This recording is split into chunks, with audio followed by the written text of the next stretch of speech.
Assalamualaikum teman-teman, jumpa lagi di channel kami Surah Bengkel. Ini ada satu unit Yamaha F1 ZR. Ya, lagi-lagi ini saya menangani F1 ZR karena di sini masih banyak sekali untuk motor Yamaha F1 ZR. Dan kalau teman-teman mau cek video kami sebelumnya juga masih banyak sekali untuk problem-problem tentang motor F1 ZR. Dan untuk video kali ini motor dengan problem ini di bagian mesin atau khususnya ini untuk bagian busi. Ini busi cepat mati dan ini juga businya baru, tuh kelihatan ini masih baru. Dan katanya untuk bagian knalpot asapnya terlalu banyak. Ya, langsung aja coba kita cek hidupkan.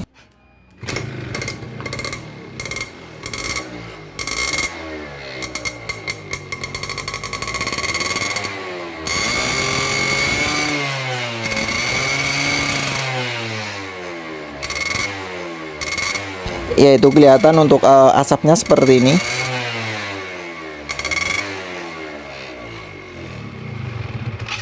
Kalau di bawah jalan ini otomatis asap semakin banyak karena ada beban.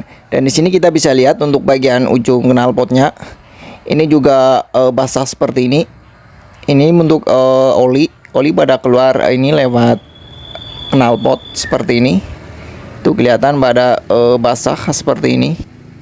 Ya, dan sekarang coba kita cek untuk di bagian businya. Ya, kita lepas dulu ini untuk bagian busi.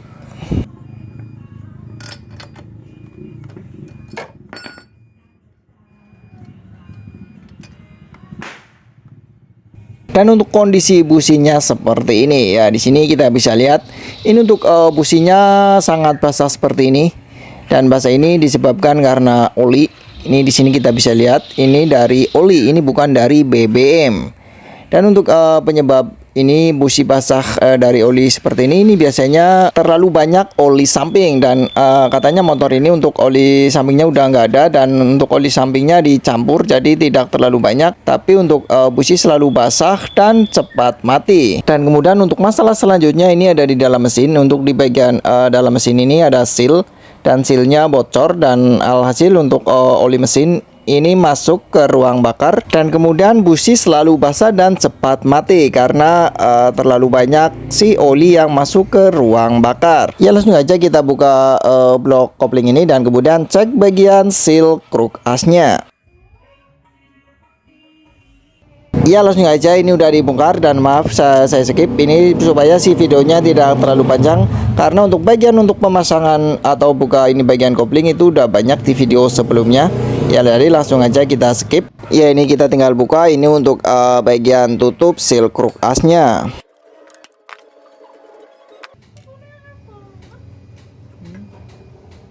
Dan kemudian ini ada bos, kita lepas. Oh iya, ini untuk ngelepas bos ini terlalu mudah. Biasanya ini sangat kencang, tapi ini terlalu mudah. Ini bisa disebabkan untuk bagian seal yang sudah tidak mencengkram ini. Ini pantesan ini oli masuk ke ruang bakar. Jadi ini untuk seal ini harus diganti. Ya, kita langsung aja kita lepas. Jangan lupa ini menggunakan tatakan atau apa ini supaya kruk asnya tidak terluka. Ya, langsung aja ini untuk seal kruknya udah terlepas. Ya, dan ini untuk lepas ini sedikit agak susah. Ini harus hati-hati ya ini, tapi ini udah terlepas. Dan ini untuk seal kruknya udah saya siapkan. Tapi ini bukan original ya teman-teman, kalau ganti kalau ada yang original. Tapi ini bukan original karena di sini cari yang original agak susah. Dan kalau ini bukan original, ini untuk bagian per ini kita lepas. Dan kemudian ini potong sedikit di bagian ini untuk pirnya. Dan kemudian sambung lagi. Ya, kita sambung dan kemudian pasang kembali. Dan perhatian lagi ini kalau sealnya original, ini untuk bagian pir ini nggak usah dipotong karena udah sangat bagus kalau yang original. Karena ini bukan original, jadi ini untuk bagian pirnya dipotong seperti ini. Dan ini dipotong keduanya ini supaya si pir lebih kuat dan daya cengkramnya jadi tambah. Dan sebelum dipasang untuk bagian dalam ini kita kasih sedikit fat. Tapi ini harus menggunakan fat CVT. Ini supaya tidak lengket. Dan pemberian pelumas ini supaya si seal juga lebih awet. Ya, kita kasih sedikit aja. Dan kemudian untuk di bagian kruk asnya ini di sini ada o-ring kecil seperti ini. Ya, kita ganti aja. Kalau ini nggak ada atau nggak diganti, ini juga akan selalu timbul oli bocor. Ini ringnya seperti ini atau o-ringnya. Jadi kita ganti saja. Ini dengan punyanya RI King juga sama. Ini o-ringnya seperti ini. Ini sangat kecil tapi sangat berfungsi sekali. Ya, ini udah terpasang. Kalau di bagian kruk as ini tidak ada o-ringnya, oli akan selalu masuk ini melalui celah bus ini.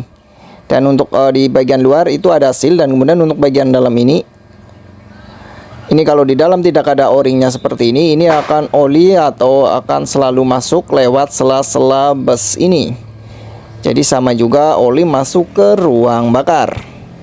Dan ini untuk o-ringnya ada presisi ke sini untuk bagian bosnya. Dan kemudian cek juga ini untuk bosnya di bagian luar ini. Kalau ini terluka juga sama, untuk oli selalu masuk ke ruang bakar. Meskipun diganti seal kruk asnya, kalau di bagian ini terluka, oli akan masuk ke ruang bakar. Dan kemudian pasang seal. Dan untuk pasang seal ini jangan sampai kebalik. Ya, di sini kita bisa lihat ini pada umumnya atau kelihatannya ini untuk bagian ini di luar dan ini di dalam. Tapi teman-teman jangan salah, untuk bagian yang di luar kita bisa lihat ini yang ada tulisannya seperti ini. Ini ada tulisannya, pasti ini di luar. Ini jangan sampai kebalik. Kalau kebalik ini mudah sekali bocor. Dan ini yang tidak ada tulisannya di dalam. Jadi ini yang ada tulisannya atau merek seal atau ukuran seal ini di luar. Ya, sekali lagi ini jangan sampai kebalik. Dan kelihatannya ini di luar tapi ini di dalam. Jadi masangnya seperti ini. Dan untuk bagian ini jangan dikasih lem, karena kalau dikasih lem ini malah akan timbul kebocoran. Ya, kita pasang aja, dan ini jangan sampai kebalik. Ya, kita langsung aja kita masukkan. Dan kemudian untuk mengetuknya kita gunakan ini bekas komstir. Jadi sangat pas sekali. Dan kemudian masukkan pipa, dan kemudian ketuk-ketuk ini sampai sealnya masuk.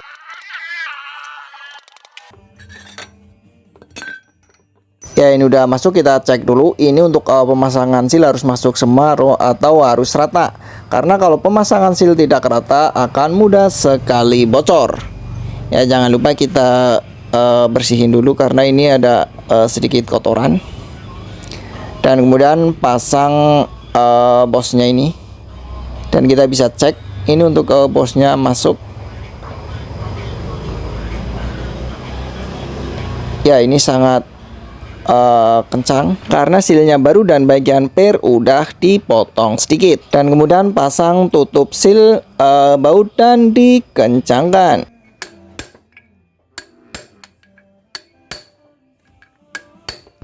Dan kemudian tinggal pasang komponen yang ada di bagian bak kopling. Ya, langsung aja kita skip. Dan kalau teman-teman pengen tahu caranya pasang bagian komponen yang ada di bagian bak kopling, silahkan cek aja di video sebelumnya. Dan kemudian lanjutin untuk bagian businya dicuci dulu sampai bersih.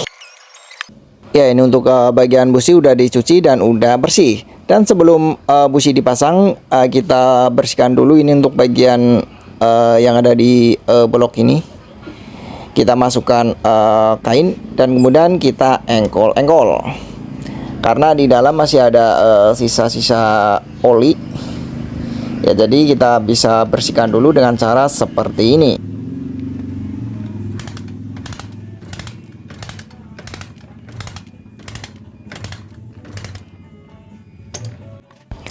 Dan kemudian baru pasang busi. Ya, ini udah terpasang untuk businya. Dan kemudian ini untuk bagian koil nggak ada sok businya, ya kita bisa pasang dulu seperti ini. Dan kemudian kita cek.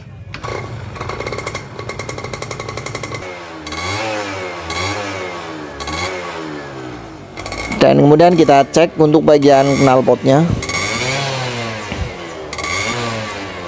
Ya, di sini kita bisa lihat sama-sama ini untuk bagian knalpotnya, untuk bagian asapnya tidak terlalu banyak untuk keluarnya.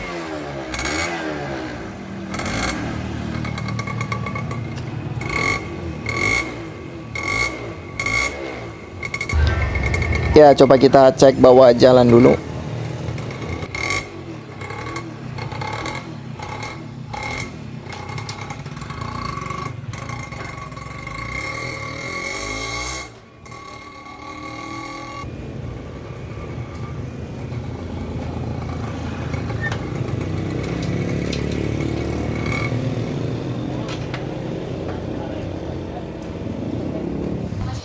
Dan kemudian yang terakhir kita cek di bagian businya.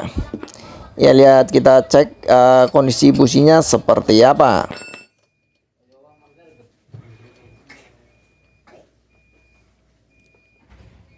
Dan untuk kondisi businya seperti ini. Ya, di sini kita bisa lihat sama-sama, dan untuk kondisi businya udah kering seperti ini.